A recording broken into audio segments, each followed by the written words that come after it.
Well, welcome to the Economic Policy Institute. I'm so glad you're here with us today. And I am Elise Gould. I'm a senior economist here at the Economic Policy Institute. I've been here for 16 years. I do research mostly on labor markets, so wages, employment. I do a lot of work on gender wage gaps and racial wage gaps. I do obviously also some work in the care space on early care and education. So you are so happy. I'm going to tell you, you're going to be so happy to hear. There's this giant report, and there are copies of it in the back. And instead of reading it, although you could and you should read it, you're going to get to hear a really great detailed summary from some of the authors of the report, of the panel, doing this really important work on designing universal family care. What this report does, it explored strategies that states could pursue to better support families. You're supporting families in meeting their evolving care needs over the lifespan. What they do in the report is they provide a discussion of the challenges that families face on all ends of the spectrum, affording early care and education, the need for paid family and medical leave, and the importance of long-term services and supports. In each area, the report highlights policy options within the context of assuring universal access, affordability, and financial stability. In the end, they propose an integrated approach to care policy, one offering families a single point of access to early care and education, paid family and medical leave, and long-term services and supports under an umbrella called the Universal Family Care. And that's what you'll find in this report. So we're fortunate again to have with us expert contributors to this report. We have, first we have Benjamin Victi, Victi is the research director at Caring Across Generations. From 2015 to 2019, he led policy work at the National Academy of Social Insurance as vice president for policy. There, he directed the study panel on universal family care, chaired by Mark Cohen and Heidi Hartman, and was lead author and editor of the study panel report, Designing Universal Family Care. This report that you can get again at the back. Alexandra Bradley will be up next. She is the lead policy analyst for the National Academy of Social Insurance's study panel on universal family care. She spent 3 years at the National Academy of Social Insurance as a lead policy analyst on health and caregiving and remains a consultant for the project. We're also privileged to have with us today Robert Espinoza. He's the Vice President of Policy at PHI, where he directs the National Policy Advocacy and Research Program focused on the direct care workforce. For more than 20 years, he has spearheaded high-profile advocacy campaigns and written seminal reports on aging and long-term care, LGBT rights, racial justice, and immigration, among other topics. He also serves on the board of directors for the American Society on Aging and the Forum on Aging, Disability, and Independence for the National Academies of Sciences, Engineering, and Medicine. I'm going to give you a little outline of what we're going to be doing here. Ben is going to begin by presenting the case for action and the rationale for the study panel and provide a brief overview of its work. Alexander will then discuss early care and education and paid family and medical leave policy options from the study panel report. Then Ben will come back up and outline the part of the report discussing long-term services and supports and universal family care policy options from the report. Then I'm going to discuss some of EPI's research on early care and education with a focus on creating high-quality ECE that works for parents, children, and workers alike. And then last, Robert will present his research on the workforce implications of any new long-term services and support social insurance programs. At that point, we will open it up for questions. There will be plenty of time. Without further ado, let me introduce Ben.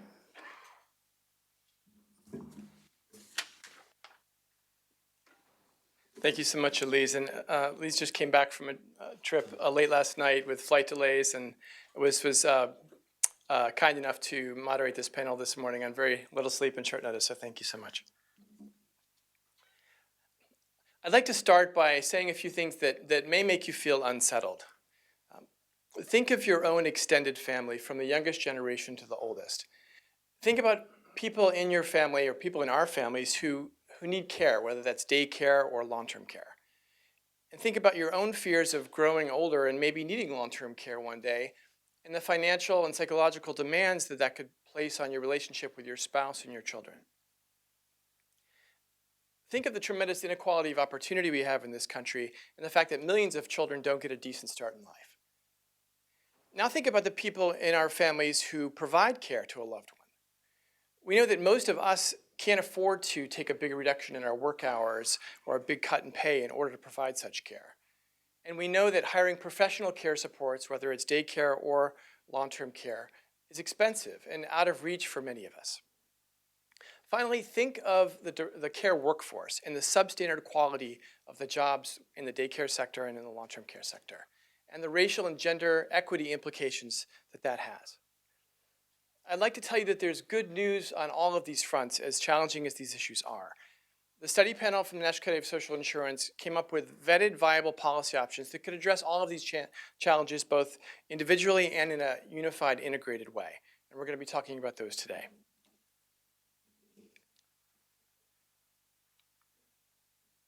The study panel met for 18 months. It was funded by the Ford Foundation and Caring Across Generations, and did not seek to come up with a recommended policy approach to care challenges, but rather sought to evaluate policy options for policymakers at the state level, although there are implications for the federal level as well. And it talked about, the study panel report talks about trade-offs among those policy options. Some of the people in this room were on the panel. Obviously, Alexandra and I staffed the panel. Robert served on the panel. Jeff Hayes in the back is here. He served on the panel. Are there any other panel members in the room? Okay, so thank you to them. Here's a full list of the panel members.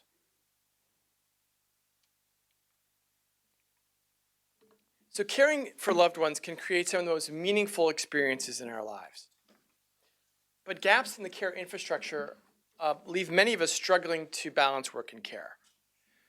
One of the dark sides of the liberal public sphere, all the political scientists in the room will know what that means. The liberal public sphere that John Locke and others elaborated in the 18th century. It's the foundation of our economic and political system. One of the dark sides is the assumptions that it makes in a couple of areas. So one assumption is that if we all work hard, we can earn enough money to satisfy our care needs through the market, that we can purchase goods and services to satisfy our needs. Another assumption that the liberal public sphere made was that invisible populations provide the social reproduction of families, provide care. Mostly women and people of color, and those two groups overlap strongly. And those women and people of color weren't citizens at the time that this approach to government and the economy was developed. Well, those assumptions no longer apply today. Let's look at some data points. There are 4 trends that have made switching our paradigm with regard to care and revolutionizing our care infrastructure necessary today. First of all, there's been 4 decades of wage stagnation and growing income inequality. And there's been a lot of fantastic work done here at EPI on that. 71% of the workforce earns less than $50,000 a year. So many of us can't afford to purchase goods and services, to hire professional care supports to meet our caregiving needs. Second, families today need all adults' earnings. Most families need all adult earnings to make ends meet. So in other words, if it's a husband and wife, or a husband and a husband, or wife, 2 spouses of any kind, they need all adults working in order to pay their bills, meet their obligations. 64% of mothers today bring in at least 1/4 of family earnings, and 41% bring in half or more of family earnings. So there is no more stay-at-home family caregiver in most families to address care needs. Furthermore, boomers are aging, and the ratio of people of prime caregiving age, 45 to 64, to people who are over the age of 80 is declining from 7-to-1 in 2015 to 3-to-1 by 2050. That decline is already taking place. So this means that there are fewer people to take care of elders who need long-term care. This applies both to family caregivers and to professional caregivers. There's going to be a shortage in both domains. And finally, care is unaffordable at both ends of the lifespan. The average cost of daycare is $10,000 a year in this country. The average cost of a home health care aid is $50,000 a year. It's expensive. There's a patchwork of disparate programs addressing these needs today, all based on the sort of liberal public sphere assumption that most of us can satisfy our needs through the market or through a stay-at-home caregiver. Those who can't, because they didn't work hard or whatever the theory goes, the government steps in for them, the residual welfare state. The government steps in to help those who can't fend for themselves. That's what we have today, and it's not suited to the nature of our society and economy and family structure today. We have Medicaid long-term services and supports in place, which provides makes long-term care, primarily institutional care, to some extent home care, available to those who have become impoverished.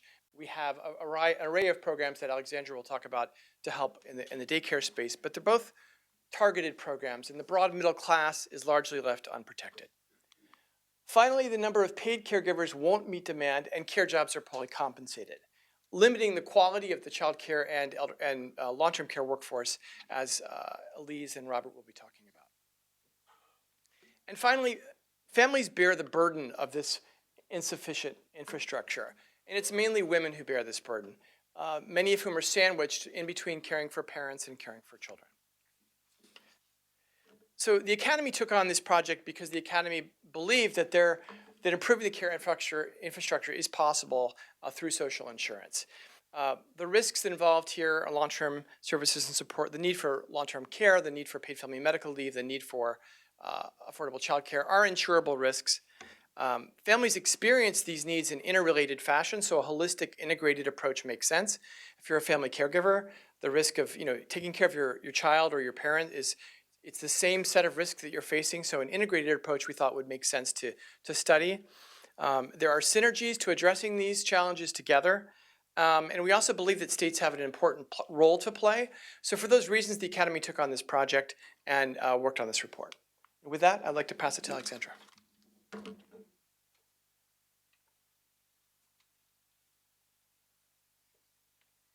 afternoon, everyone. All right, so I'm here to talk to you about early childcare and education as well as paid family leave. So I'm going to start with early childcare and education because for some I think this is the most little confusing piece of the puzzle. We haven't really taken a social insurance approach to early childcare and education in the past. It's something we've looked at paid family and medical leave as a social insurance program. We've seen states taking action in that way. We've seen it in the long-term services space for a long time, but why early childcare and education? Well, a social insurance program is something that we all pool our money into together to protect against a certain risk and that we might experience, and then we all get our payout when we have a risk that transpires. So thinking about children may not seem quite like a fit because children are not a risk, they're the future of our society. But I'd like us to maybe think about what the implications are for a lack of an early childcare and education structure, because the way we have it right now, there's a very little investment on the future of our workforce, of our future caregivers, on our citizens. Anything that those children is going to become is affected by those earliest 5 years. And in fact, that is the time of tremendous growth, perhaps the most tremendous growth in a person's life. Right now, 0 to 5 is not treated on par with K through 12 public education. We've decided that K through 12 education is worth the investment, but not so much our youngest children. And I think that that's where we're starting to make some maybe missteps. This is one of the highest developmental values for the future and also a high cost benefit for families and society alike. And unfortunately, the existing patchwork of programs, because we all hear about Head Start or the Childcare and Development Block Grant, but these programs don't actually reach all the children that even are eligible, no less all the children that actually experience need. Only 1 in 6 children who are eligible for the Childcare and Development Block Grant actually receive benefits. Only about a third eligible for Head Start actually are participating, and only 7% for early Head Start, which is that 0 to 3. So we're really not even seeing the federal programs that are supposed to be taking care of the folks in even the lowest income families getting cared for, no less everybody in the middle or the upper lower end who wouldn't even qualify for those programs, who still have a tremendous amount of need and could not possibly fill in the gap between the programs that come from the federal government and those that cost $10,000 out of pocket. What are some other reasons why we might want to invest in early childcare and education holistically? Well, improving the quality of care, an investment, an infusion of money into the care infrastructure, and I know Elise is going to talk a lot about the care workforce, so I'm going to table that. But an investment in the future of children also means an investment in the workforce and the quality of care. And when we see an improvement in the quality of care, we're going to see long-term societal benefits from those children growing up with higher quality education. And there's also going to be effects on lessening inequity in access to care. So we see a lot of regional distribution and also a lot of lack of competence or quality in areas that experience more adversity. And so infusions of money that are kind of across the board may help to elevate all ships up to the same level, or at least closer to the same level. So what were some of the policy options? Because we haven't thought about early childcare and education as a social insurance program, what are some of the ways that we can look at it in that light? Well, one would be a truly comprehensive universal program, much like our K through 12 public education system. So a state might choose this option so that all children are eligible.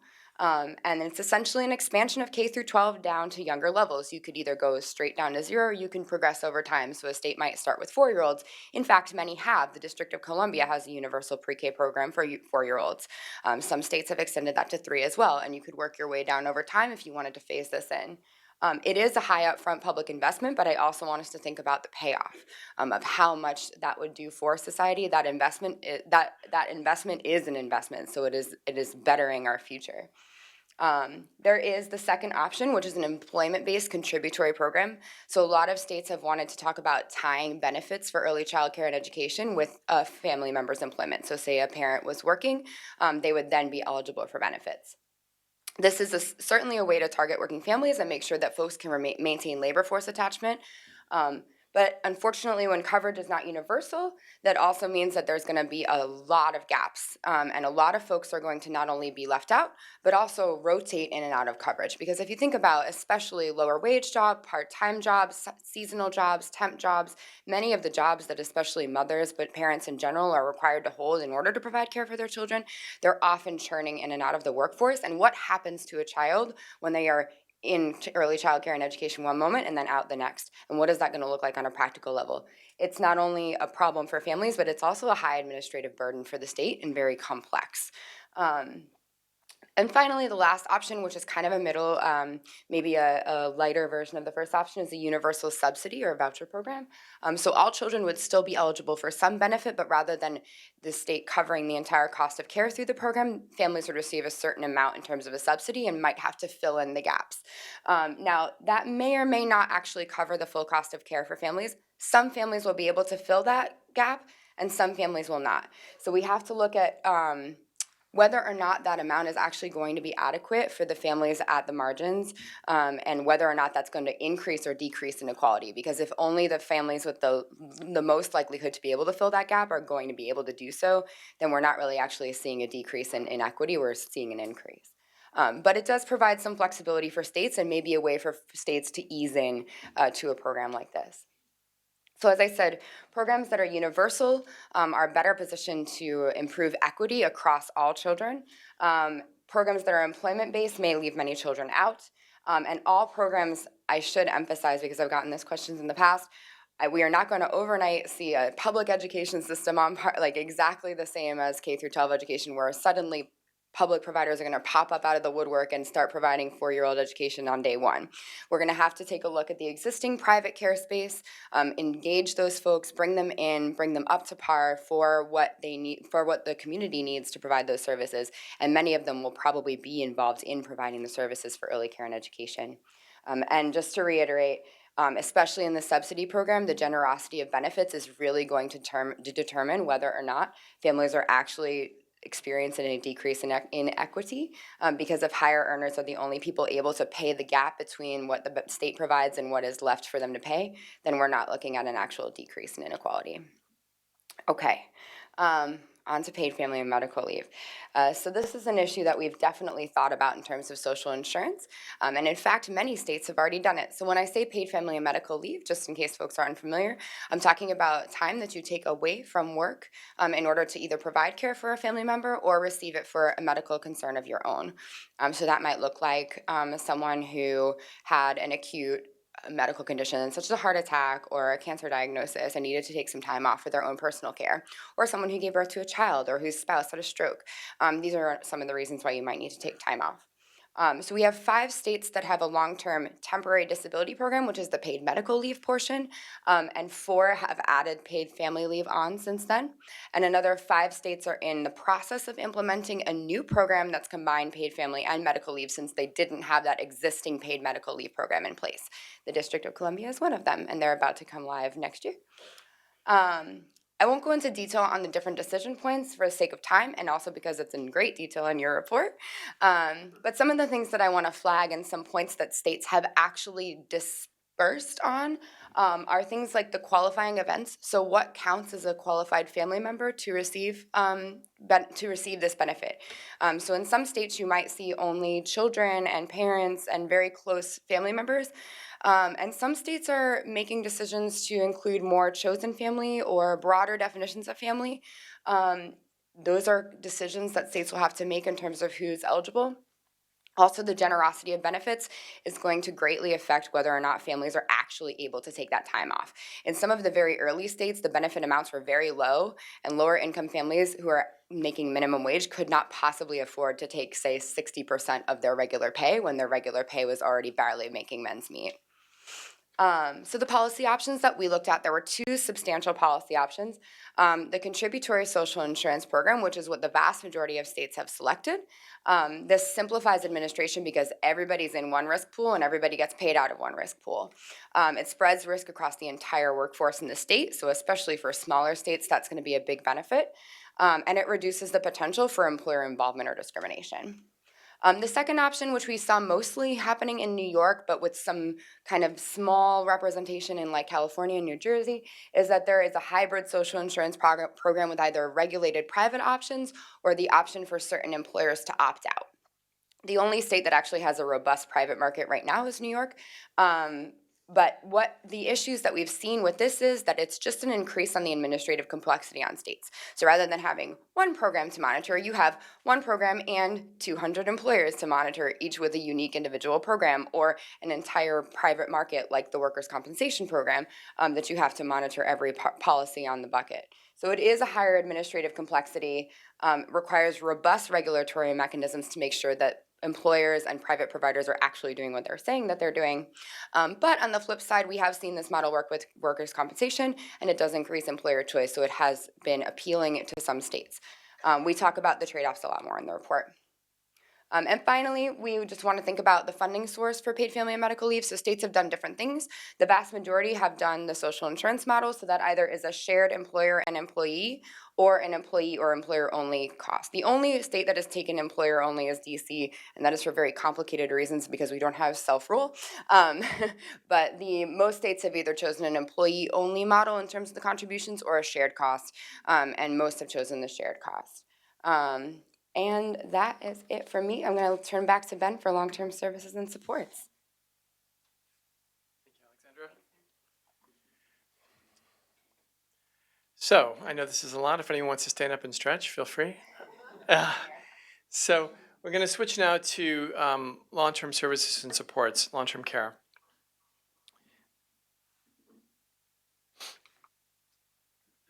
First of all, what's the rationale for a social insurance approach to long-term care? As I mentioned at the outset, the low-income populations or people who become impoverished over the life course have potentially access to Medicaid long-term care. Although that is not easy to qualify for. Anybody who's applied for it on behalf of themselves or their parents knows how challenging that can be. Every state is different. It's a 20-page form, a lot of documentation required, and it's not guaranteed that you'll get it. If you do get it, depending on your state, you may only have access to nursing home care. You may or may not be able to get a home aid. The top 10% of households can probably afford to pay either out of pocket or have private long-term care insurance. 7% of households 50 or over have, or 7% of individuals age 50 or older have private long-term care insurance. And probably another few percent could afford to pay out of pocket. But so that leaves the broad middle class unprotected against the risks associated with needing long-term services and support. So that's the rationale for a social insurance approach. Another reason is that why social insurance makes sense rather than trying to fortify the private insurance market is that social insurance contributions are much more affordable in the long-term care space than private insurance premiums for a variety of reasons.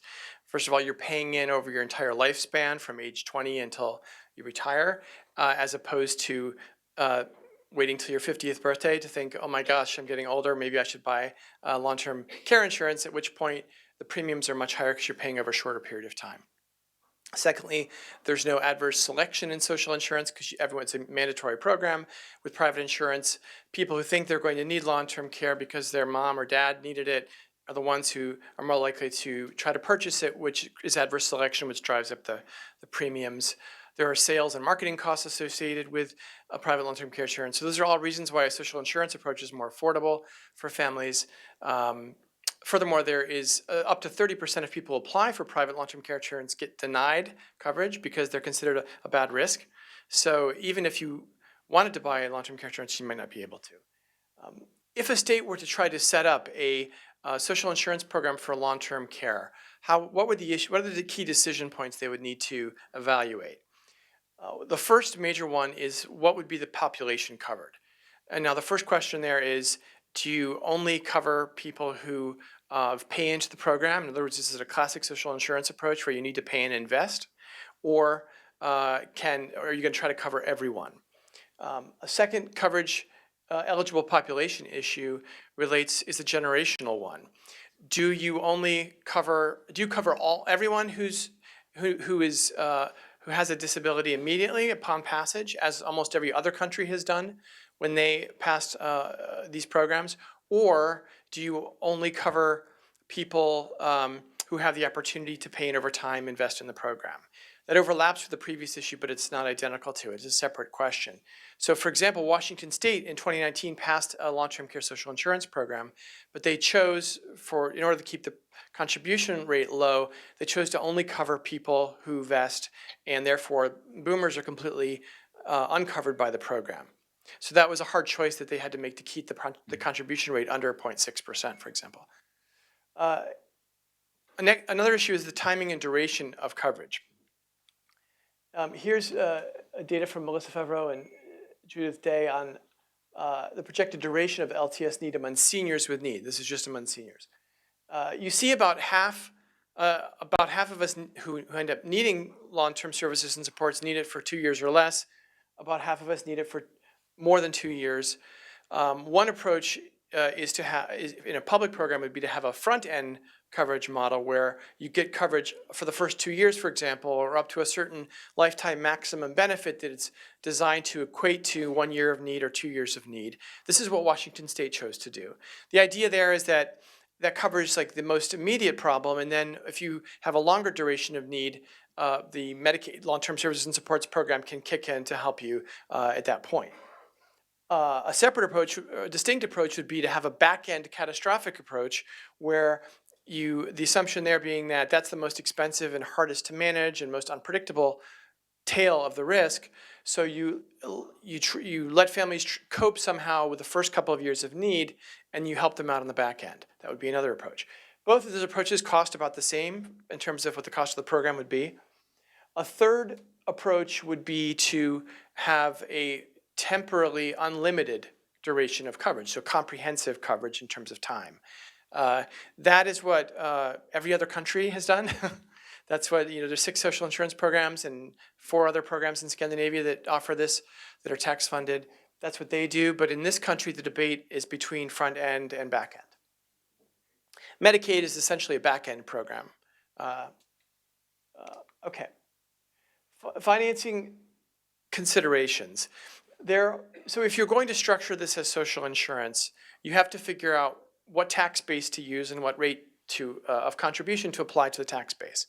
When Social Security was created in 1935, we had a certain economy and income distribution, and the assumption was that you could have a cap on the income subject to the contribution and ensure wages under the cap. There's been tremendous growth in income inequality in the last 4 decades, and for that reason, newer programs tend to not have a cap on. Well, Washington State, for example, does not put a cap on the tax base subject to the contribution. Furthermore, because of the tremendous growth in inequality, many experts are considering a progressive approach to the payroll tax base. We have that in Medicare Part A already, where there is one rate charged on earnings under the threshold of $200,000 for an individual, $250,000 for a household, and an additional rate which is about a quarter of the total, on earnings above those thresholds. So if I make if my wife and I have $251,000 of household income, which would be fantastic, we would pay the base rate on our first $250,000, and we pay an additional rate on the last $1,000, right? So the additional rate it's not that higher income households pay the entire, both together, higher rate. They simply pay a base rate on our first chunk of income and a higher rate on their income above that. Another policy option to make a payroll tax progressive in this area would be to expand EITC at the same time as you're enacting the program. That's a consideration, that's a policy option that's been considered in the Social Security space, and it could be considered here as well. One point I want to drive home here is that there is a myth that payroll taxes are regressive. It's not true. They can be regressive, they can be progressive, they can be proportional. It depends how you structure them. So there's a variety of ways you can structure them. They don't have to be regressive. One final note here that, again, Washington State's payroll tax rate is 0.58%. That's the rate that they have used in their program. Payment, I won't cover these issues, but we could cover them in Q&A if you wish. They're more detailed policy design questions. The ultimate goals of a program the first, of course, is improving access to care so that more people have access to the care they need, so people aren't forced to go into a nursing home prematurely or suffer at home without the adequate care they need.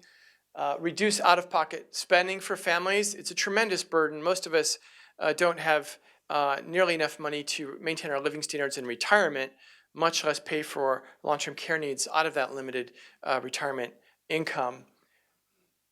A twin goal there is to reduce the burden on family caregivers, because if people can't afford to pay for professional supports, then family caregivers ended up having to provide that care, which has drastic consequences. Peter Arno has looked into this on lifetime savings, lifetime earnings, savings, and Social Security benefits for family caregivers. Obviously, any program should be designed so that it's fiscally sustainable. You do that through annual actuarial evaluation of the program, and it should be designed in a way that's politically sustainable as well. Obviously, we've seen with the Affordable Care Act what kind of chaos it can cause in a program if from year to year it's unclear if it's going to survive long term. Some key takeaways on this issue of long-term services and supports is that, one, a universal social insurance approach would fill the gap in the current system, which is the broad middle class. LTSS programs can be tailored to a state's needs. So every state's different. Iowa is different from Massachusetts, but there are a lot of decision points here that you can, dial up or down to be more expansive in your coverage, more expansive in the benefit design, et cetera, to meet a state's climate or needs. And the cost of a social insurance program that's sort of middle of the road front end like Washington State would be about 0.6% of earnings. And with that, I'd like to switch to a broader concept, which is universal family care, which the study panel also looked at. Universal family care would be a new social insurance program that provides integrated access for families to all three needs that Alexandra talked about and I've talked about: childcare, long-term care, and paid family medical leave. So what is the case for an integrated universal approach?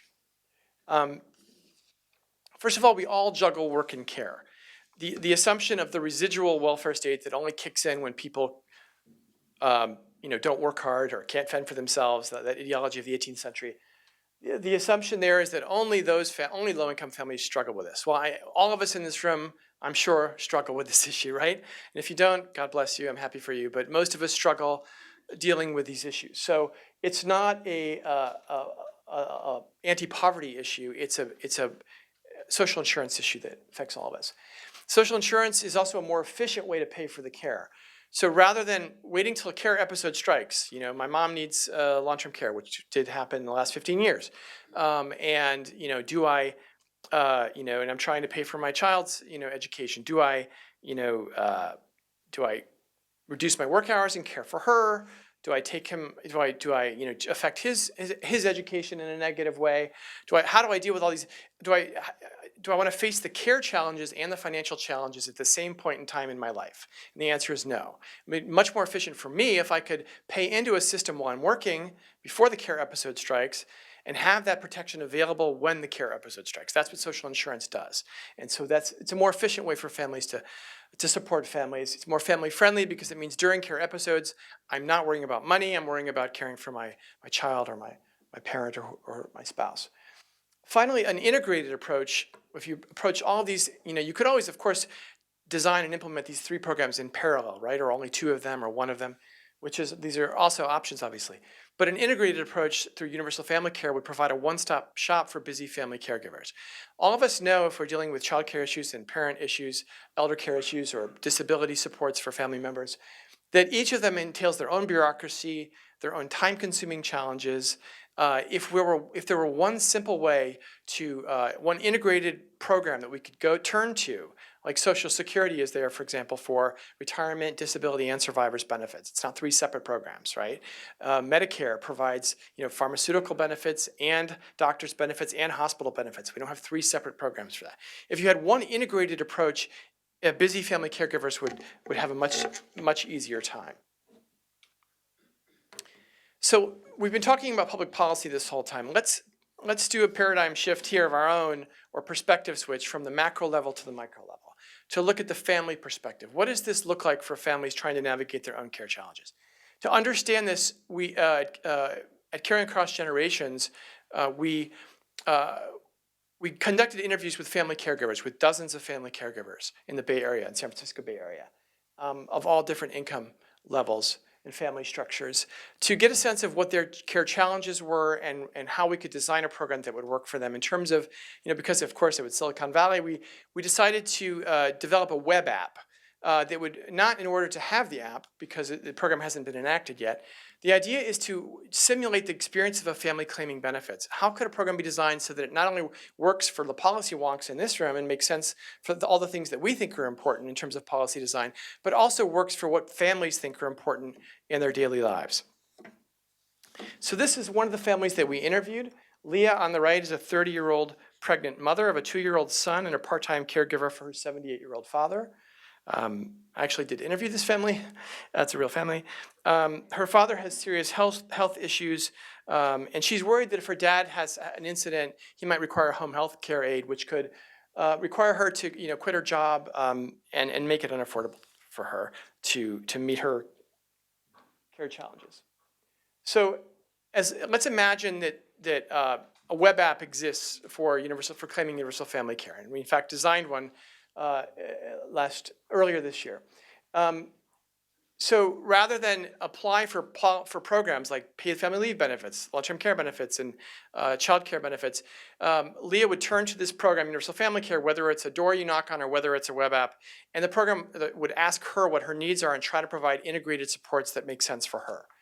So using the web app as a metaphor for understanding this, it would welcome her. Again, this could also be a program office she would turn to. It doesn't have to be the app.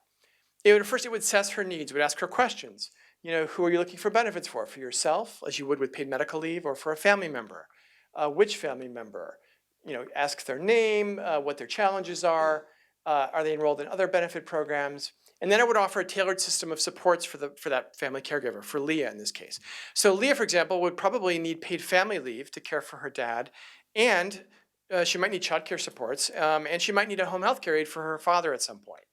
So the program would then offer her a dashboard, for example, like this, where her different family members would be represented, and she can monitor the care that they're all receiving, the professional supports that they have access to, in one integrated fashion. So we think that there's a case to be made that an integrated approach could be easier for family caregivers, as well as make sense from a public policy perspective.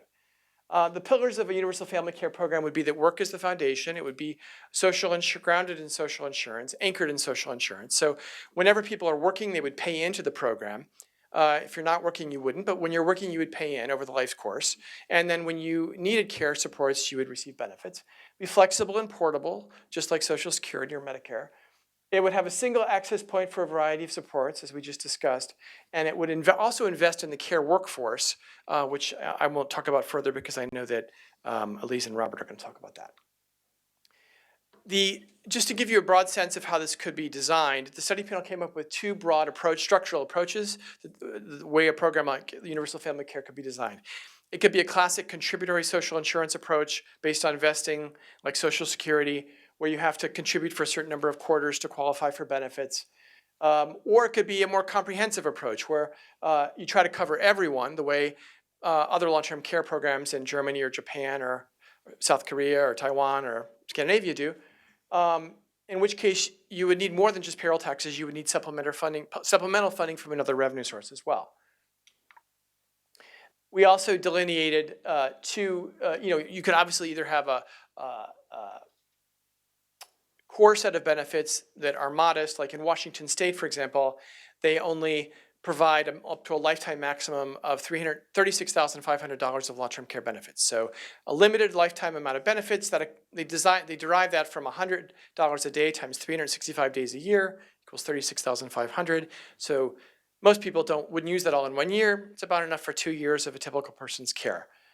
You could have modest benefits like that, or if you are a more generous state or a state with a political culture of more elaborate social policy, maybe you would have a more expanded benefits. We asked the Actuarial Research Corporation to do a preliminary ballpark estimate of what this would cost using various tax bases.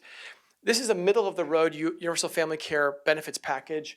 It's a very generous child care package, which is based on the National Academy of Sciences proposal, which would provide universal child care, where families pay in 7% of their household income as a maximum amount of contribution, but the rest is covered by the program. The Family Act paid family leave benefit level, which is a generous, middle of the road, maybe generous, and then a modest program in long-term care like Washington State. Using that benefit package and using the Medicare Part A tax base, the Medicare hospital insurance tax base, the payroll tax rate that ARC estimated would be 1.55% of earnings up to the threshold of $200,000 for an individual or $250,000 for a household, or an additional rate of 0.66 on earnings above that. This just gives you a ballpark estimate. We are planning on doing more modeling this winter with the Urban Institute to get more detailed modeling. The financial integration of the trust fund has a couple of different options, but I won't cover that here because I don't want to go too far over my time. I'd just like to finish by saying that there are a lot of benefits that a program like Universal Family Care could bring, and it's important just to, these obviously it would cost money, but it would also bring a lot of benefits, and it's important to keep them in mind. First of all, it would make care supports universally affordable to all families. So every child could get a decent start in life in terms of its early child care and education. And access to long-term services and supports would be available as well, which is extremely important, especially for Gen Xers and who, many of us, the rate of marriage has declined over time, and there are a lot of, LGBTQ marriages, and it's not clear that we're all going to have children. The rate of childbirth has declined. It's not clear that we're all going to have spouses or children to take care of us in old age. So this is an increasingly important issue. Secondly, it would empower families to manage their own care. So it wouldn't replace the family role in caregiving, but it would give family caregivers a set of tools so they could choose, to what extent, what is the optimal algorithm for our family in terms of the combination of family care and professional supports. Each family could choose that and have this program as a tool for that. For workers, it would reduce lost wages and reduce the lost lifetime savings that afflicts family caregivers when they have to reduce their work hours. For people with disabilities, it would increase their access to self-directed care because professional supports would be readily available. So it would be a significant improvement in the quality of life for people with disabilities who need long-term services and supports. For the care workforce, it would provide sufficient revenue, as social insurance programs do, to allow not just meeting the consumer benefit need, but also to invest in care jobs. For states, it would reduce the burden on Medicaid spending that the aging population is going to present in the coming decades. And for the economy, it would free up the tremendous untapped resource which we have in terms of productivity growth, which is prime age working women whose peak productivity is sapped by the lack of professional care supports in our society. With that, I'll pass it to Elise and Robert to talk about workforce implications.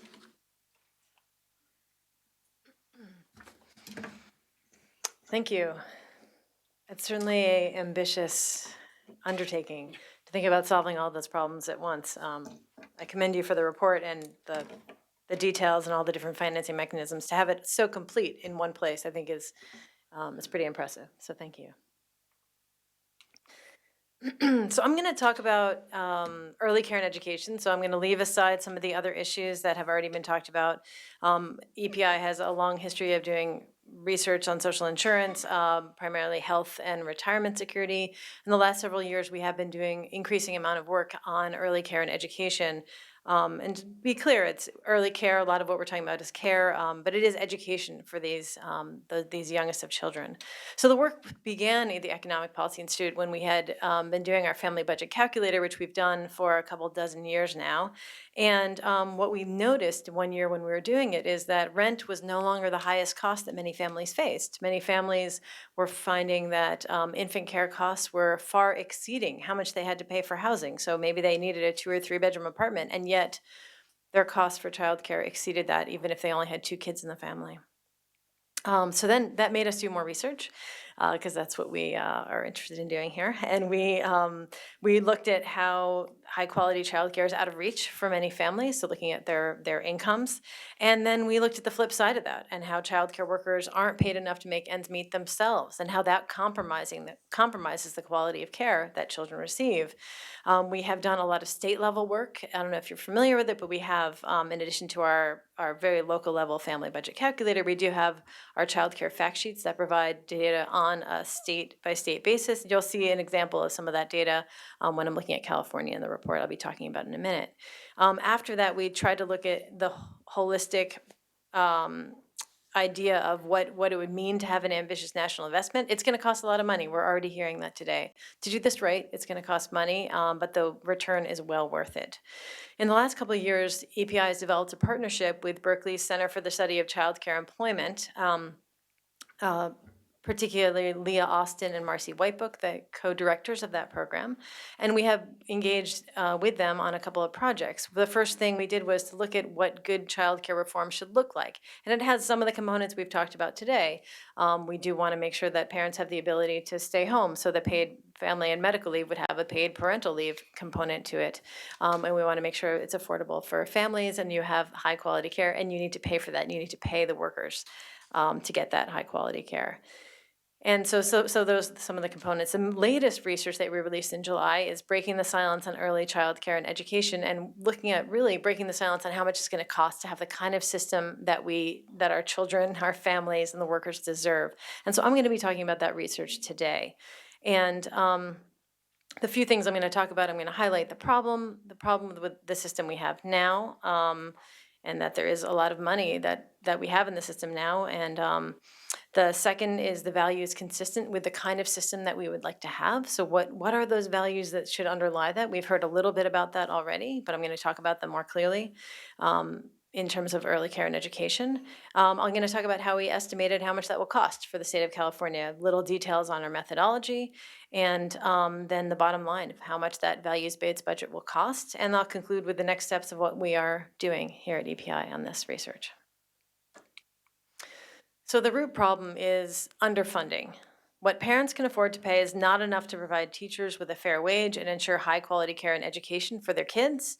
And early educators are expected to underwrite the cost of the broken system with their low wages. So essentially, it's too expensive and it's not expensive enough, right? So that means that we need to make sure we have other sources of funding to be able to pay for what it is that children and parents and caregivers deserve. So we know that early care and education is unaffordable. And I'm going to talk about California here. That's the example you used in the paper. We are actually producing reports for every state in the country. I'll talk about that at the end. Childcare in California is expensive. The average cost of infant care is almost $17,000. 4-year-old care is lower because the ratios are lower, but it's still about $11,500, almost $1,000 each month. And California, yes, is one of the more expensive states, but it's expensive across the country. So California comes out third in 50 states. And we heard a little bit about there are some programs for lower income families, but the combined state and federal investments fall short of serving many children that would be eligible. And those that qualify for the subsidies are not the only ones in need. Many low and moderate income families are also heavily burdened by the cost. It goes far up into the income distribution, the families that need assistance.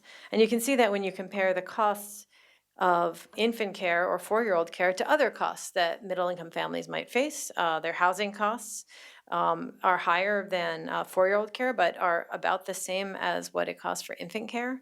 And college. So if you look at in-state tuition at a public university, that is cheaper in California than it is even for 4-year-old care, full-time 4-year-old care. So those costs, when you think about, well, going to save for college. Now you maybe have a child, and 18 years later, that kid's going to go off to school.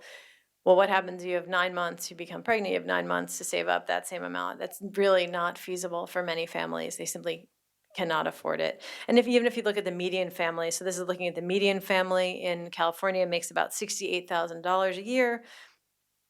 To pay for infant care would take about 25%, a full quarter of their budget.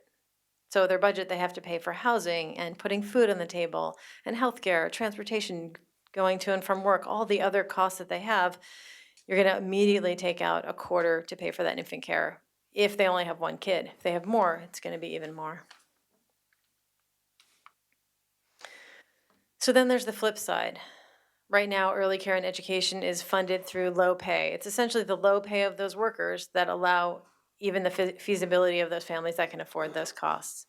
And what we also know, and we've heard this already from Alexandra, she's talked about this, that teachers' skills, knowledge, and well-being are crucial to children's early learning and development. So you need to have those good teachers to have the kind of care that you want for your kids.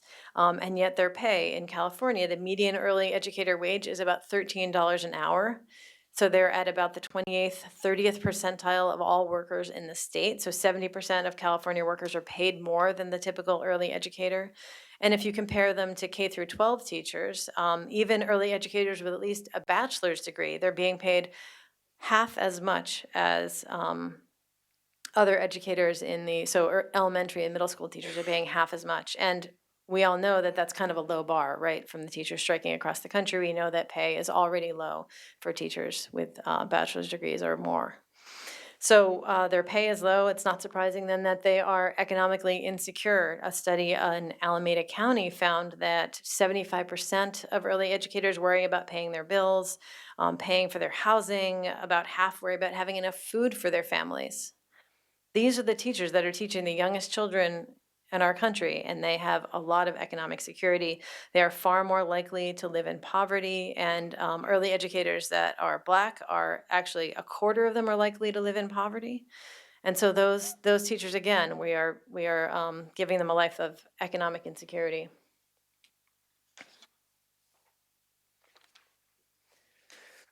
And that low pay is not only bad for those teachers, it's actually bad for the education and care that the children are receiving. So we know that stable care is critical for young children, but low pay fuels turnover among those early educators. Inadequate resources and professional support undermine teacher practice and well-being. So we know the best standards cannot be enacted in a situation like this. So that poor compensation undermines efforts to attract new teachers and keep skilled ones. It's no different than any other labor market. I'm a labor market economist. It's no different than any other labor market situation. You need to pay to attract and retain the highest quality workers, and we are failing at that, and we are that drives the turnover, the high turnover rates. That means that kids aren't getting the consistent care that is what the psychologists are going to say is best for those kids. So what do we need to do? We need to think about what our values are, really. I know it's not something that we often talk about, but I think we need to think about what our values are in terms of providing care for kids. And we need to align the cost with those values and make those investments that are necessary. So here are 6 values that we have. Young children, we know, regardless of age or setting, they need well-prepared teachers.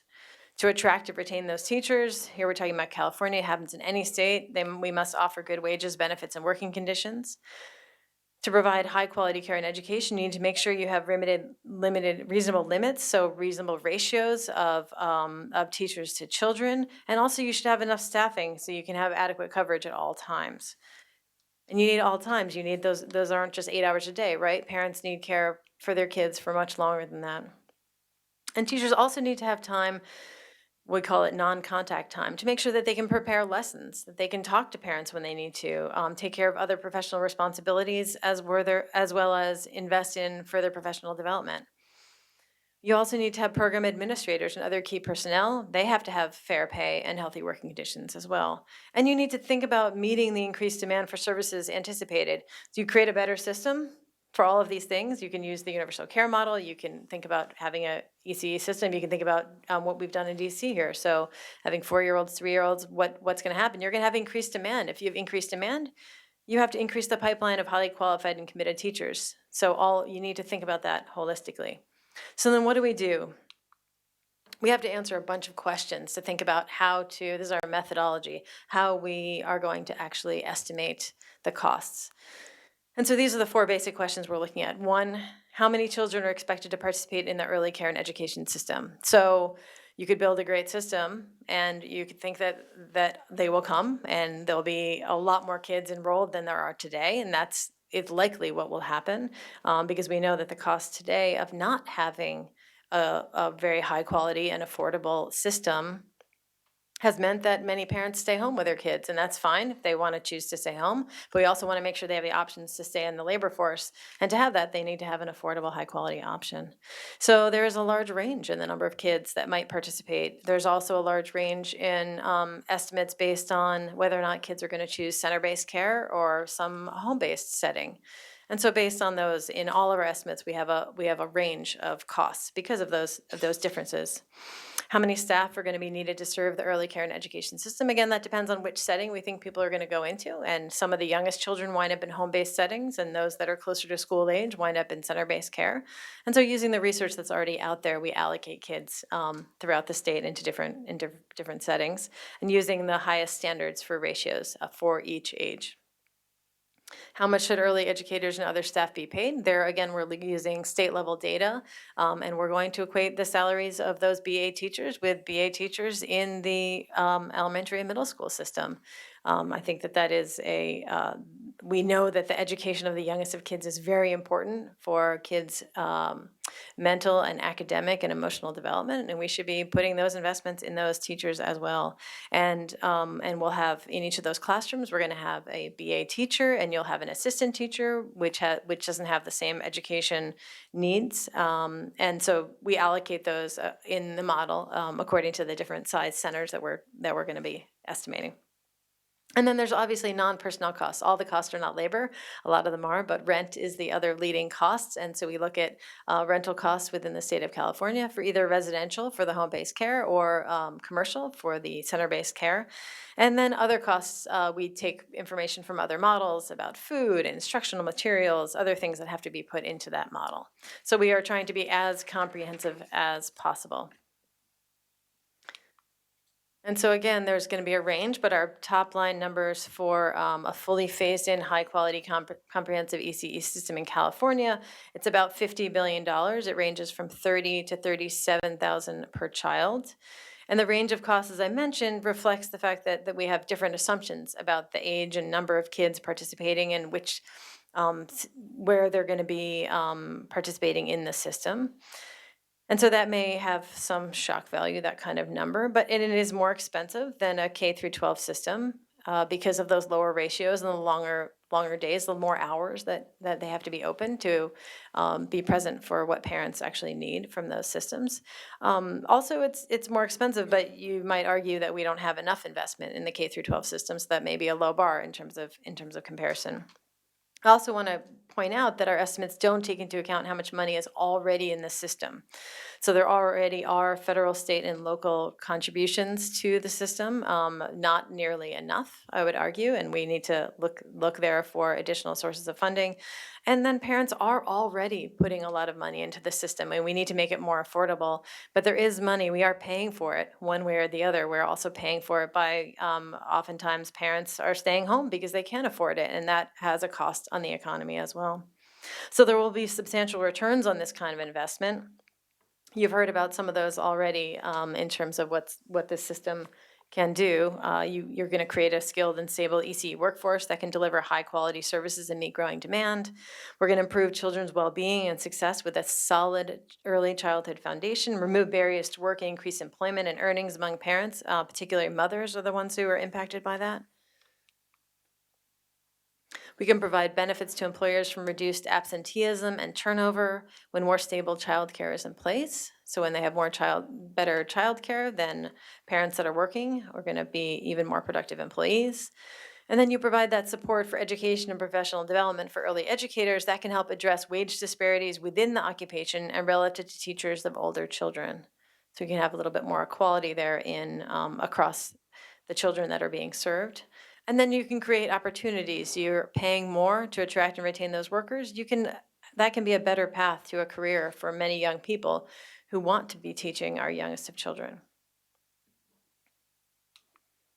Just to conclude, let you know what's coming. So I've talked about our research on California. We are actually actively right now pursuing all the states in the country. We are doing mini reports on all of the states. So we'll have estimates just like this across the country in any states that you're interested in. And we are also diving deeper on the money that is already in the early care and education system. We'll be producing these reports and releasing them in early January. Thank you.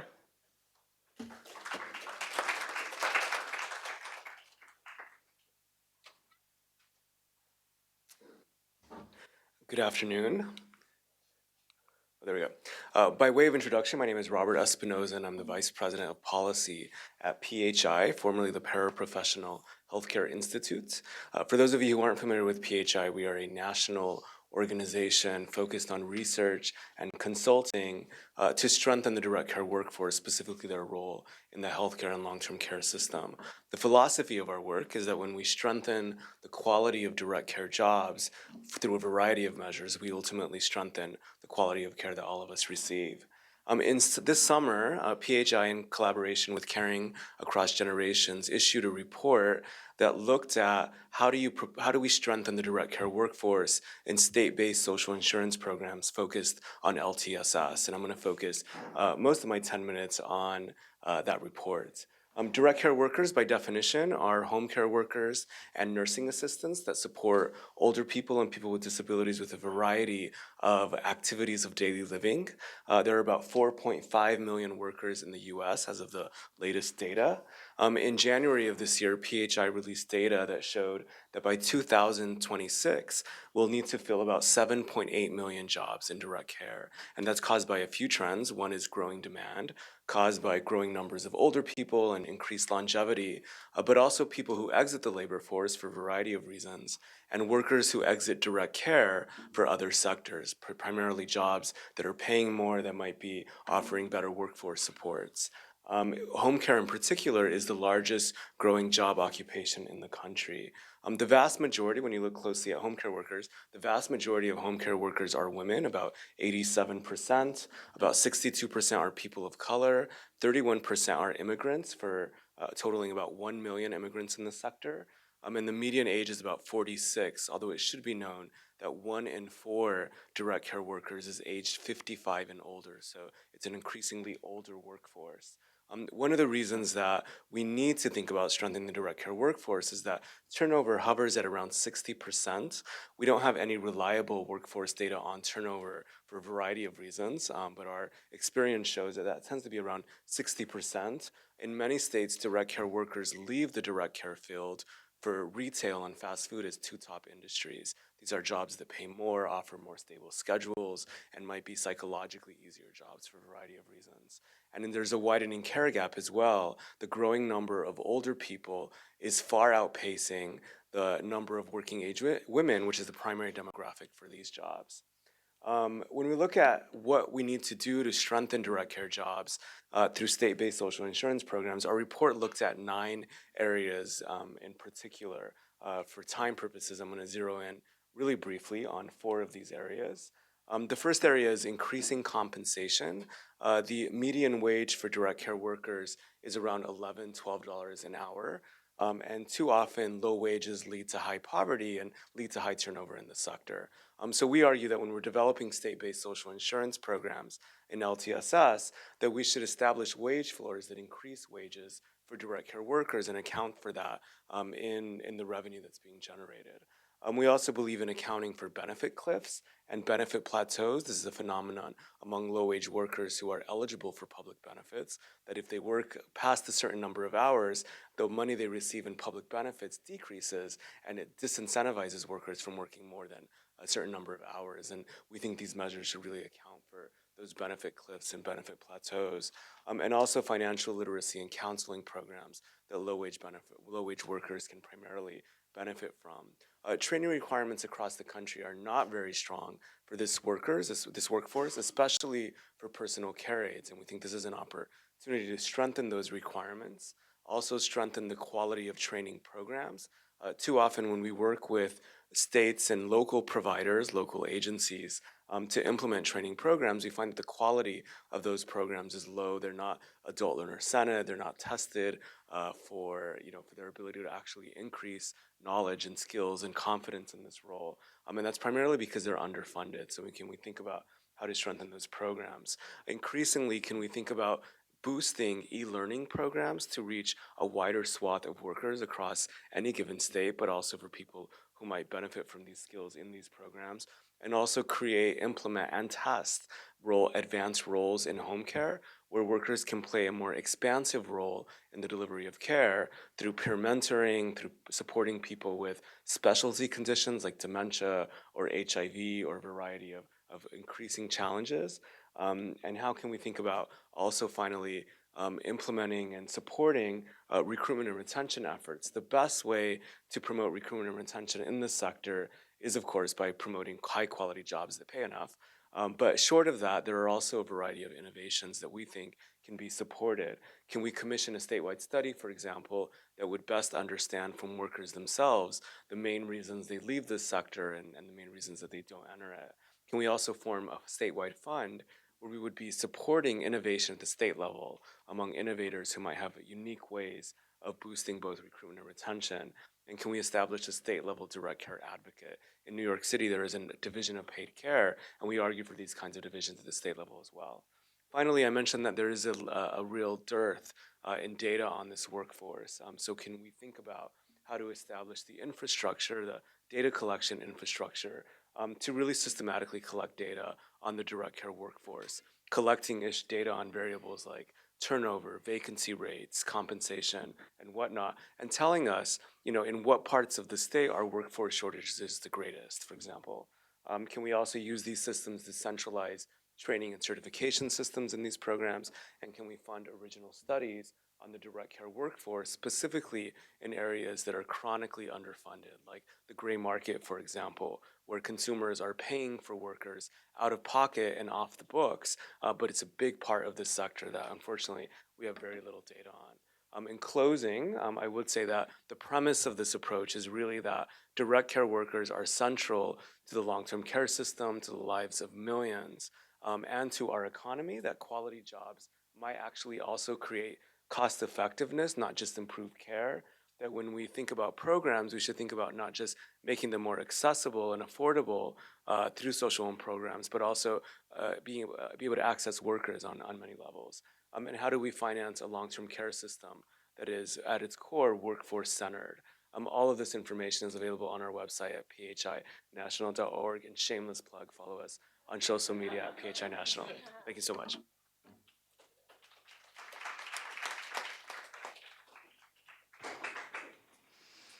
Great, thank you. Thank you so much for all of those fabulous presentations. Now we have an opportunity to hear from you, questions that you have, issues that we haven't delved into, something you read that we didn't reference yet.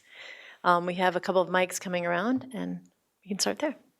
Hi, thank you. I wanted to say thank you to all of you. This was an incredible presentation, and I feel like I learned a lot. I work in the Maryland State Legislature. I'm a staffer for a delegate there and had the privilege to work on attempting to pass paid family leave in Maryland last session, and though we have not done it yet, it's coming back this year. But I would love to just kind of hear generally from any of you thoughts that you have or research that you have seen on how to best kind of communicate the benefits versus the costs, right? Because at the state level, budgetary constraints are a very real concern. And so in Maryland's case, for instance, we had a difficult time getting past kind of the sticker shock, right, of how much a paid family and medical leave insurance program in Maryland might cost, even though and I'm sure everyone in this room knows the tremendous benefits and the cost saving in the long term. But just sort of if there's any modeling or research or any of you can speak to the kind of how we translate that best at a policy and legislative implementation level. So in terms of modeling, I would say talk to Jeff Hayes. No, Jeff says no. Don't talk to him. Talk to Jeff after call Jeff after the panel. IWPR has done great work in this area. In general, the key. Well, there's also research I should mention on paid family medical leave from Jane Waldfogel and others that shows that in states that have had paid family medical leave for a while, like California, that employers do not report any negative consequences from that for their businesses. So that's important. She looked at several states, so that's important. In general, the argument from a social insurance perspective is simply that we're already paying for these things, right? Just because it's not evident in fiscal budgets doesn't mean we're not paying for it already. And finally, states that we've talked to have said often that there's interest when you talk about bringing in new revenue through social insurance. A new program with social insurance revenue source would not impact the existing state budget. So right now they're having to cope with a lot of these costs by having Medicaid costs go up or childcare costs become hard to manage for the state.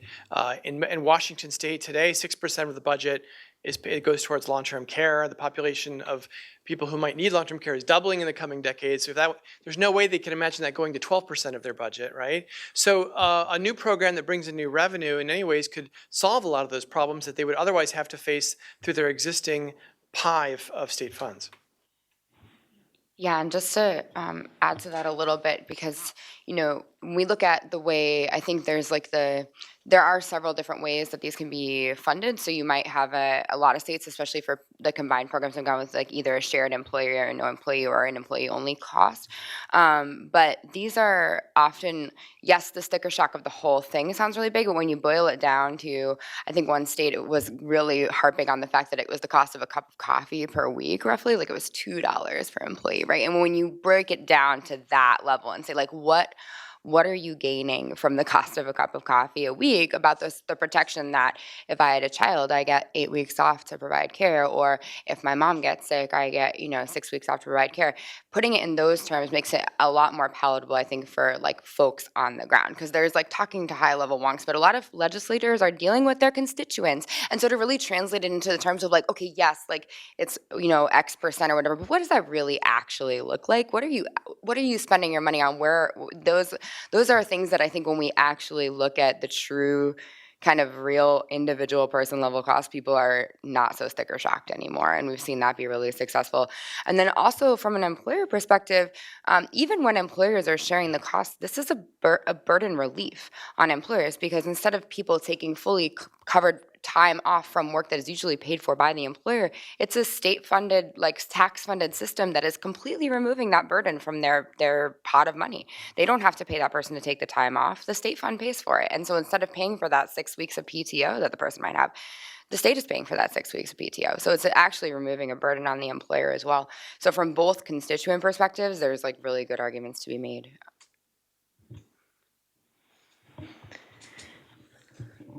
Great. Can you just start by introducing yourself, please? Yeah, I'm Gregory DeClay, here in Washington, of course. Now, key question for the day. Since Elizabeth Warren has a plan for everything, how or does she, or what is her plan for universal child care, universal family care, and if she does have a plan, will her master plan work? There you go. All right. Do you guys want? I'm not qualified for this. I haven't read all of her plans, but that was supposed to be a joke. There's so many. I don't know. Nobody got that. But I think one of the things that I've in the early care and education space that I think that she has acknowledged that not everyone has is that you have to look at all sides of the issue. So it's not just about affordability for families. We have to deal with affordability for families, but she's also talking about the workforce side, and the workforce side is really important. You're hearing that for the care workforce across the spectrum, and I think that you can't just look at one half of the problem. And I think that her plan is trying to achieve that on both sides. Other comments on that? No. Okay. Hello. I'm Rachel Chambers. I'm working with NLC currently, kind of trying to look at how technology and innovation is changing workforce and looking at that sort of challenge. Additionally, I'm a master's student at Carnegie Mellon, so as they are rapidly transforming the world with robots, I kind of was curious to see if your research has sort of accounted for in what ways automation can both benefit the workforce that's existing for care, but also how that's potentially challenging models for developing revenue at the state level as the workforce that is contributing to various social services are sort of going to be, at least in projected in many models, constrained by the lack of workers paying into it as a result of a decrease in jobs over the next 20 to 50 years. And I was wondering if you were looking into that or could speak to that at all.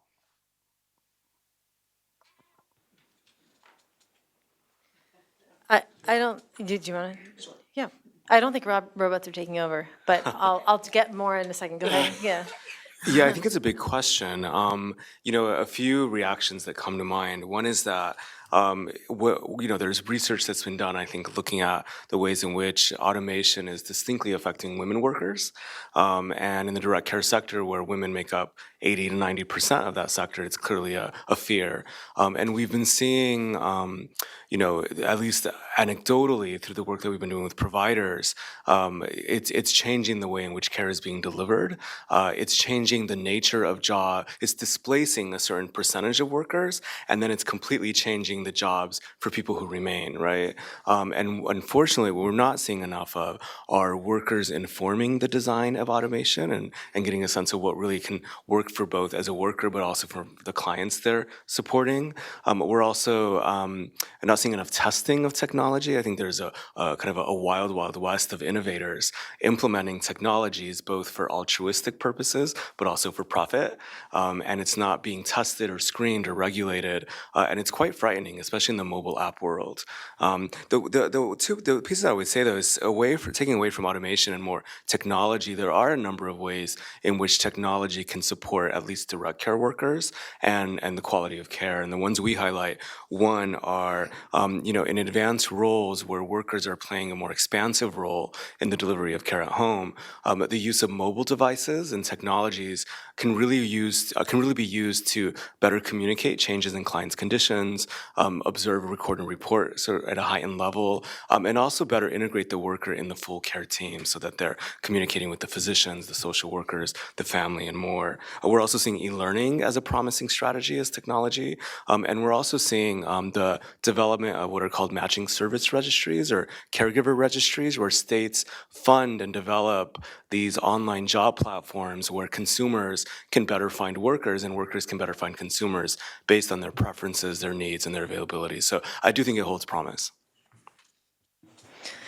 I think it's great when you think about how technology can enhance the quality of services. I guess my quick off-the-cuff response was based on two things. One is that if we were thinking that technology was those investments were being made, we would be seeing much higher productivity growth right now, and we're not seeing that. So I'd say when I think about the labor market in general, we're not seeing that. Another piece of data I'd point to is that when we look at jobs of the future, when we look at what jobs are going to be, the Bureau of Labor Statistics projects the fastest growing jobs in the next 10 years, there are these type of jobs, right? So they're care jobs, they're restaurant workers also. There are a lot of lower paid industries, so home health aides and such. So I think that those jobs directly, you weren't suggesting it, but those jobs directly are not at risk in that sense. I think about when you say there may be fewer jobs, and we could think about how we want to construct our economic system. That's a whole other question, which I'm happy to have a discussion about. If I could add to that, I would echo everything that's been said, but also add that it's important that we think not just about innovation in terms of technology, but also innovation in terms of public policy. And we're very good at innovating in terms of technology. We don't innovate in public policy very often. In adopting, considering an idea like universal family care that would be a paradigm shift in the way we approach care from a private responsibility to something that we address collectively is also an innovation, not technological innovation, but public policy innovation. And I think we need to focus on that as well. is Paul Bergeron. I work for the National Apartment Association. At the beginning of your presentation today, you mentioned some of the programs that are existing now. I think Head Start was mentioned, and some of the participation rates of people who were eligible were kind of low. And I'm just kind of curious what could and should be done to encourage participating in existing programs if a program as comprehensive as this doesn't get far forward. Yeah, that's a great question. The answer is pretty simple. There's no money. It's not a question of getting people to want to participate. It's a question of the line, the waiting list, the amount of money that's been invested in those programs. And especially with federal funding, it can be unpredictable, as we've seen in recent years. And investments go up and down, and it's been learned that you often can't rely on those things. Things that are not universal don't get as robustly consistent funding as things that are universal. So I think one of the things to consider when you're looking at the policy options is the investment that the public is going to perceive in that thing. And when everybody doesn't feel like they are part of a program or they benefit, those tend to be very volatilely funded programs. When a program is a buy-in from everyone, there is some perceived benefit for society, and those can be much more consistently and robustly funded, especially when you're talking about something that has a consistent, like payroll tax rate, for example, like Social Security or Medicare, that have long had this like universal, everyone is involved kind of perspective. So I think that that's really my answer to your question. Hi, this has been fascinating. Thank you very much. My name is Mindy Reiser. I'm a sociologist. I've been long involved with the DC chapter of the Labor and Employment Relations Association, DC LIRA. I hope some of you will come to our monthly meetings and programs. Okay, the end of commercial. Robert, really fascinating what you've been talking about. I'd like to know more about what kind of training options there are for home health care workers, how they find out about them, their duration, their quality, where you see this going. I can say now I have 2 friends who are working with home health care aides. I really don't know what the background of these people are. And again, they're subject to all kinds of medical challenges, lifting up people. How do they learn how to even do these things properly so they don't really damage their own health? Yeah, it's another big question. A few reactions. One is that the level of training for direct care workers varies by state, and it varies by occupation for the most part, and a number of other factors, right? So if you're a home health aide or a nursing assistant, you're federally required to undergo 75 hours of training. If you're a personal care aide and you're not handling the clinical tasks, there is no federal requirement. And no state for personal care aides goes past 40 hours, and many states it's a handful of hours. So depending on that occupation and in what state you live in, that's the kind of the legal framework, the standards, so to speak. They also vary by employer, and so within a state, where do you go to find a worker and find out how they're trained? You go to the employer and you get a sense of sort of what is the requirement, what does the workforce look like, what does the program look like. We've found that even in states where there is better regulation and higher requirements, and stronger funding for programs, oftentimes we'll go to at the employer level and we'll see training programs that are just so poor in quality in terms of how the content is being delivered. It's not being tested. It's really trying to just meet a basic need. And when you speak to the employer about why that is, some of it's know-how. The other is kind of financial pressure. They feel there's a concern around that. And the third reason is the sense that if turnover is so high already, 60% or higher, why would you invest in training so much at the front end if there's a good chance that within 3 months our workers will leave, right? And so that's kind of a perverse incentive, a cycle that challenges providers and ultimately workers and clients from receiving the kind of quality training. There's a whole lot of other dimensions, but I'm happy to talk more offline. I think hopefully it's for the better. I mean, I think there's a variety of reasons why we should be training workers at a higher level. The training, a consumer should feel that the worker is equipped with the right skills and knowledge and confidence. People are living longer, increased longevity, so there's a pressure for getting training. You're seeing higher rates of certain conditions like dementia, cardiovascular disease, special populations like LGBT, people of color, et cetera, and all of them are really demanding higher levels of training and advocating for that. So I'm hoping that that creates the groundswell to convince policymakers really to change that and employers. The challenge will always come down to cost, and that's why I think a state-based social insurance program is so important, and why those programs should account for training is that providers will say, look, if I can afford to train my workforce for 10 hours from the beginning, 75 hours, no way, 120 hours, which is the National Academy of Medicine's recommendation, absolutely not, right? And so how do we create both cost-effective and effective training programs, but also how do we boost the state to fund that? I think that's going to be the main dilemma for states to grapple with. Yeah.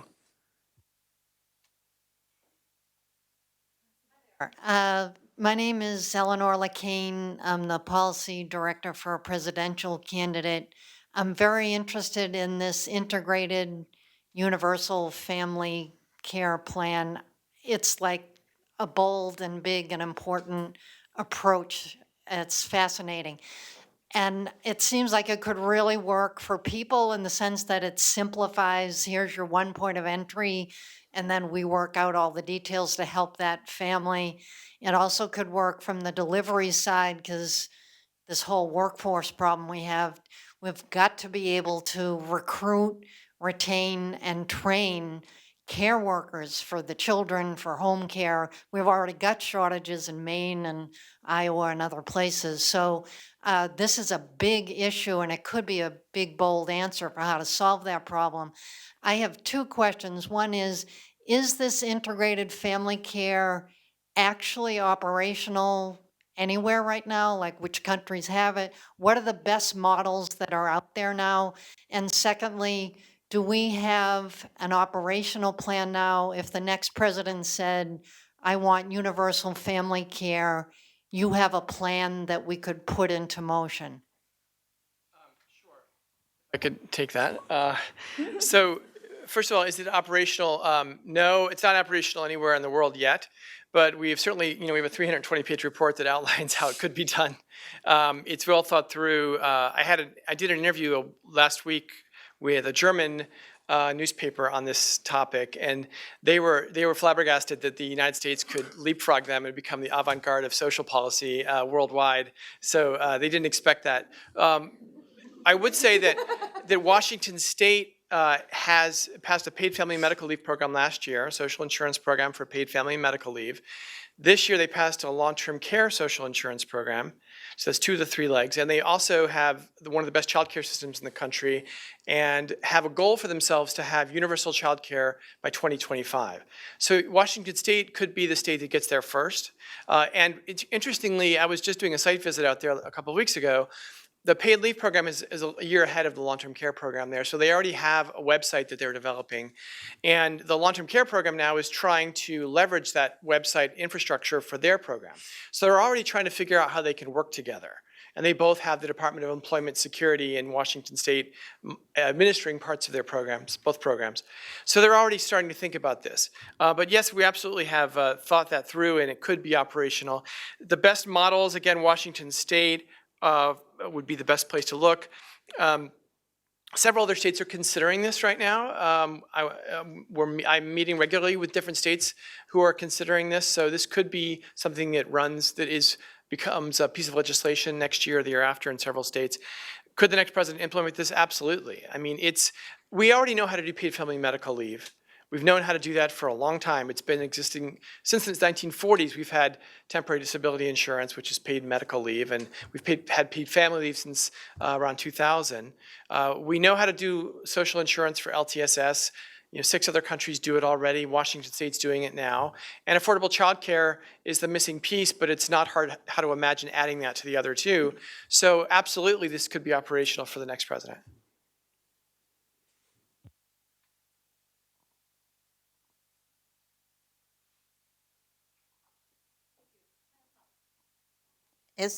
So I'm Fran Hoffman, and sociologist, and I work with Capitol Hill Village, the advocacy committee, very interested in workforce. So I've been quite interested in your presentations. Oh, this is a question probably for Robert, just about the state of Maine. There was a ballot initiative in 2018, I believe, for universal home care that did not pass. But could you talk about that initiative in the context of what you've been discussing today? That was actually my organization that worked on the ballot initiative, so I can take that, working with Maine People's Alliance. Sure, that was a very ambitious initiative for universal home care that would have covered everyone right off the bat, and with no temporal duration on the duration of care, and with no, and it wouldn't have required vesting. So it would have been very expensive because of that. It would have been about 5 times as expensive as the Washington State program because it was very generous. So, and the funding mechanism was to tax earnings above the Social Security tax cap threshold, with the payroll tax rate applied just to that population. So it was a unique proposal, different from the ones we've talked about today, but it didn't pass. But like I said, it did pass in Washington State a couple of years later with a funding mechanism that was more universal in scope and a more modest benefit. Yeah.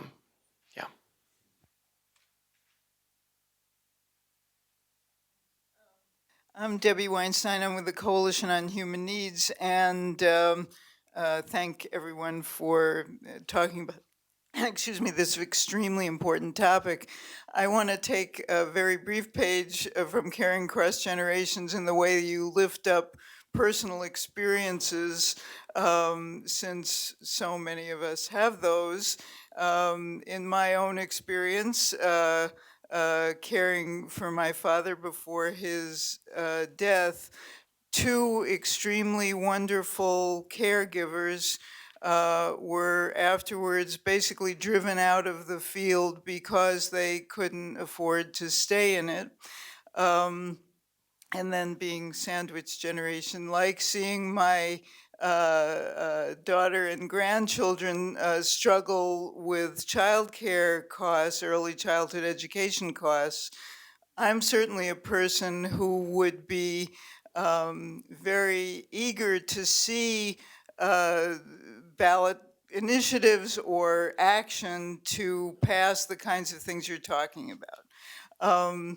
So I'm hoping you can tell a little bit about, and you did start to just now, about the kinds of experiences where states were either able to or not able to enact these moves forward. What was learned about the arguments that bring forth a movement to actually get the enactment, what we can learn so we can do it in more places. Thanks. So, I mean, a social insurance framing is a very powerful framing. In Maine, we didn't have that framing, and I think it made it harder to have the conversation.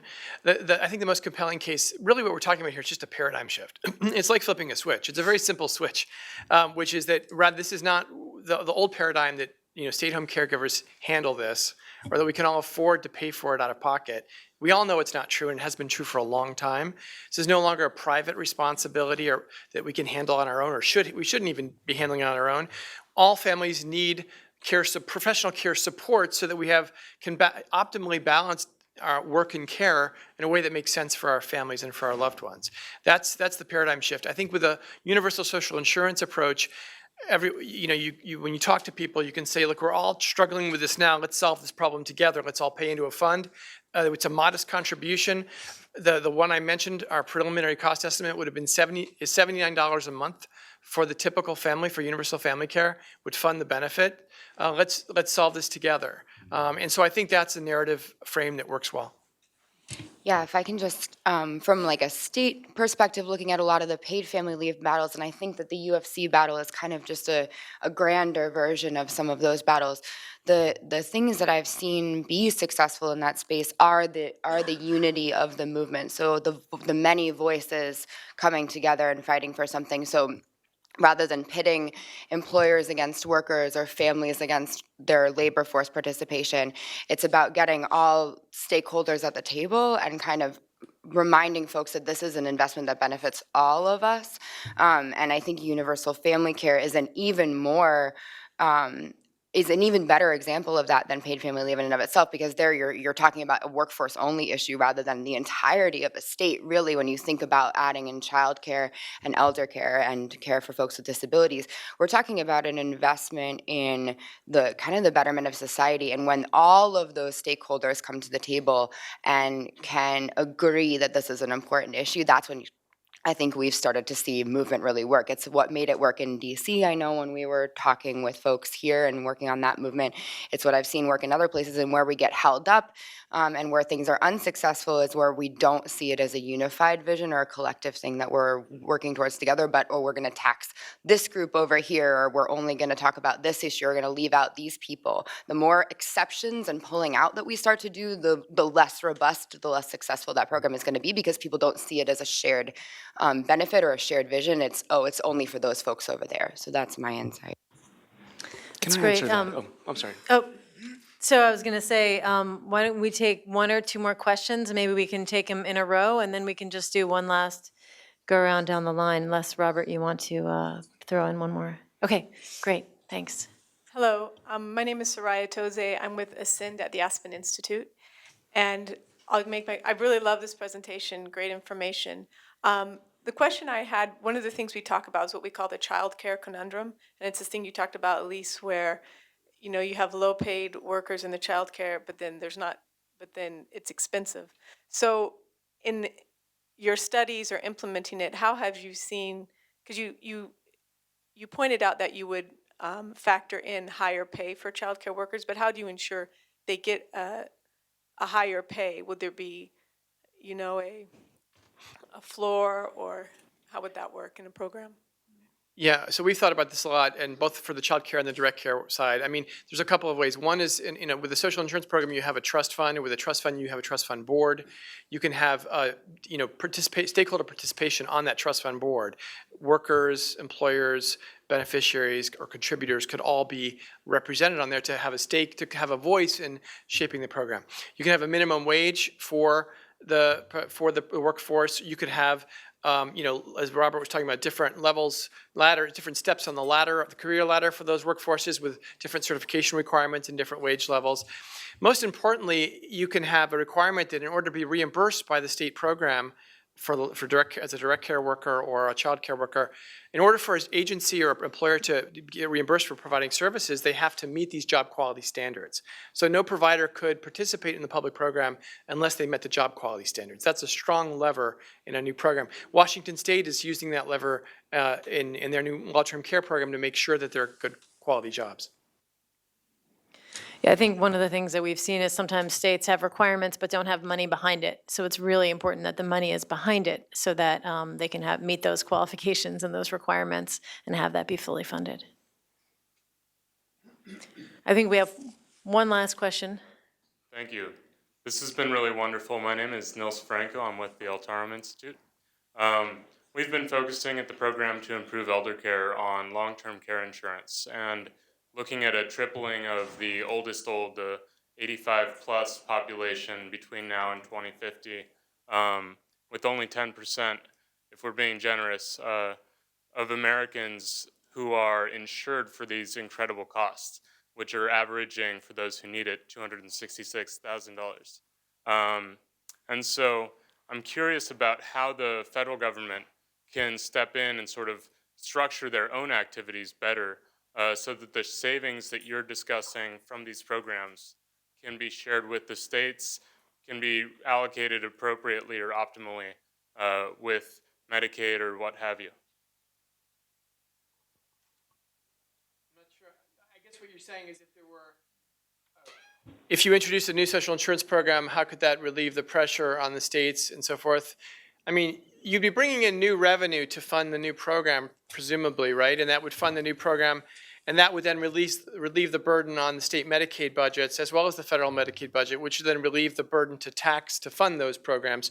So what you'd be doing is creating a contributory social insurance pool to fund this new program, which would then relieve a lot of the burden on the existing programs. That said, some Medicaid LTSS would still be necessary as people with severe disabilities need more generous care than a program like this would provide. So some of Medicaid LTSS would need to remain in place.